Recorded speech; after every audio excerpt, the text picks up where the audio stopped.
Kinky and dry? Problema mo rin ba yun? Yung kinky tapos dry na buhok? Gagawin ko. Sorry na, ganito din ba yung buhok mo? Yung napaka-kinky na. Tapos, tingnan mo naman, oh. Tingnan mo naman, oh. Tingnan mo naman yung itsura niya. Sobrang kinky na tapos parang walang buhay. Ganyan din ba yung buhok mo, be? Kung nakakaranas ka ng ganyan, especially kapag nabagong reband ka, pero hindi mo alam kung anong gagamitin mong product para ma-maintain yun. So, eto yung bagong variant, trending na trending dito kayo kay TikTok. Yung Cream Silk Hydration Volume. Trending, bagong variant dahil volume up na siya as in at talagang bouncy na bouncy yung hair mo pag ito ang ginamit mo. So eto Bebs, ilang days ko pa lang siya natatry dahil nga sobrang kinky talaga yung hair ko. So gusto ko mag-volume up at yung mismong appearance texture niya sa loob, sobrang bango niya. Hydration volume na to ni Cream Silk. Bagong trending tong product na to ngayon. Authentic na authentic from Cream Silk Philippines.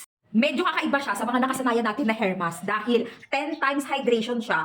At meron siyang hyaluronic hydrolyzed silk formula na talaga namang nagiging bouncy yung hair natin. Kung gusto mo maging ganito ka-bouncy yung buhok mo, dapat ito ang ginagamit natin. And take note, meron din siyang glycerin para maging healthy yung hair natin. Hindi lang siya basta-basta maganda, kundi mula ugat, mismong root ng hair natin is magiging healthy dahil sa glycerin na contain niya.